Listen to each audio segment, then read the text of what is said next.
a comprehensive look at trends, fund profiles, and more in Exploring ETFs. Hi, everyone. Welcome to Exploring ETFs.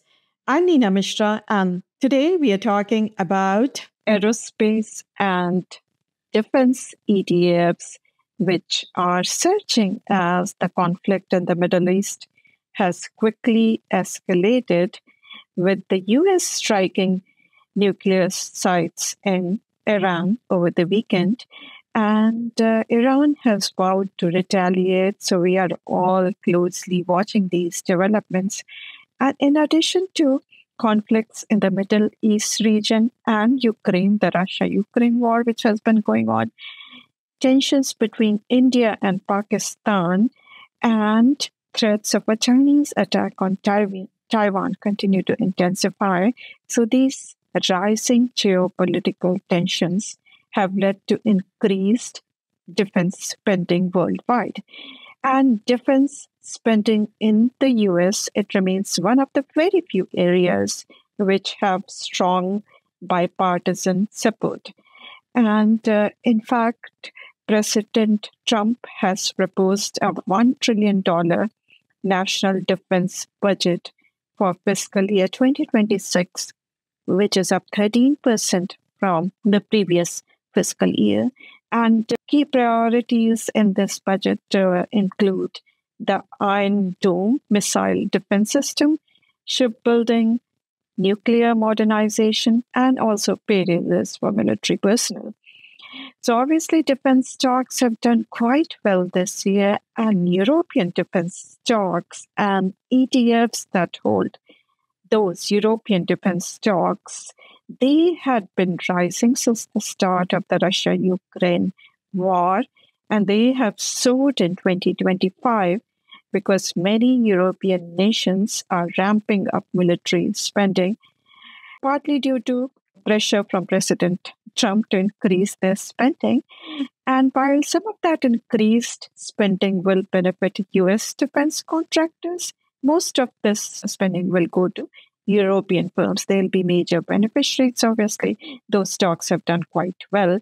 And on the commercial side also, we know that global air traffic continues to rise because of the growing middle class and emerging economies and their rising incomes. So they are also expected to be key drivers of future air travel demand. Now let's take a look at 5 ETFs. These are quite different from one another because of their strategies, what they hold, and how they would weight their holdings in the portfolio.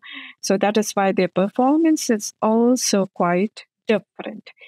So the most popular in this space is by iShares. The ticker symbol is ITA. This has about 7.9 billion in assets, expense ratio of 40 basis points, holds domestic aerospace and defense stocks. If you want to learn more about this ETF, you can go to the quote page on Zacks.com. So currently, Zacks ranked number 1 strong buy ETF.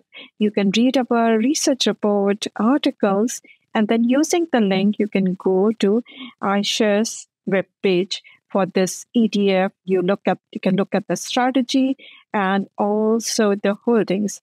So this is an interesting portfolio.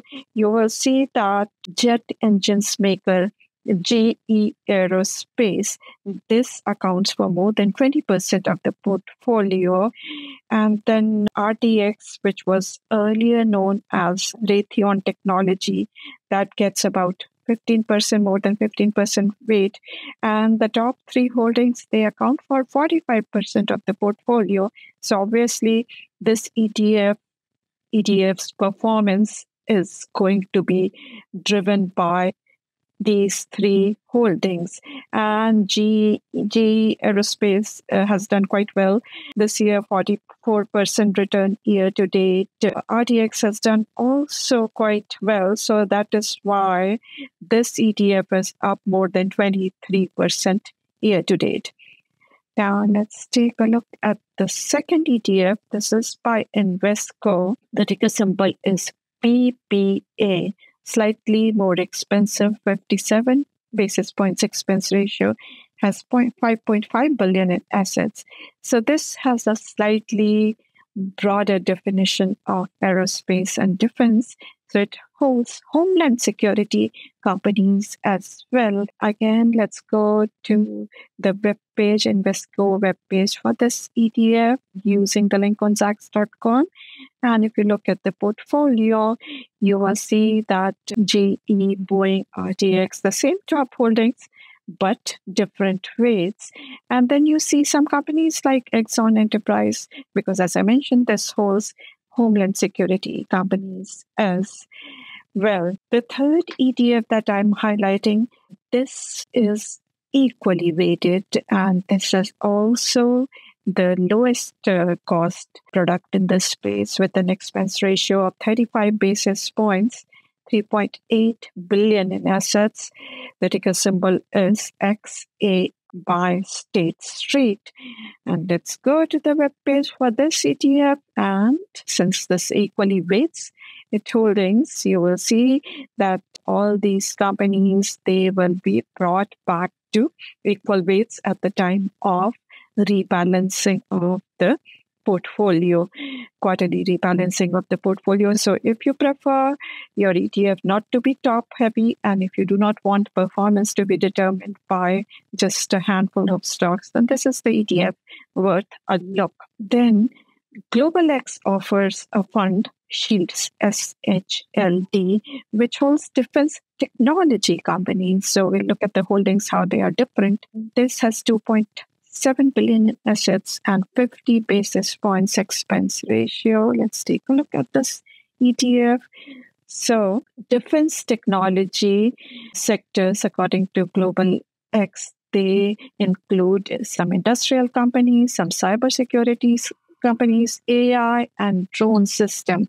So obviously holdings different in this ETF. For example, Palantir Technology, which you had not seen in other ETFs, this is included in this ETF. Then this is a German company, Rheinmetall. And as I mentioned, that European stocks, defense stocks had done quite well. And in fact, this particular company's stock is up more than 200% year to date. If you look at the country allocation, you will see that this has about 51% exposure to the US and rest is international. So obviously the European exposure has benefited this ETF a lot, and this has done better than the previous three that we looked at.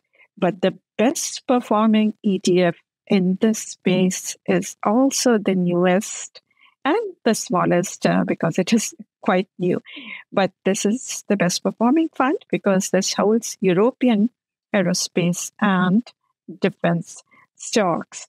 50 basis points expense ratio, 900 million in assets, though it made its debut in October last year, so not even a year old.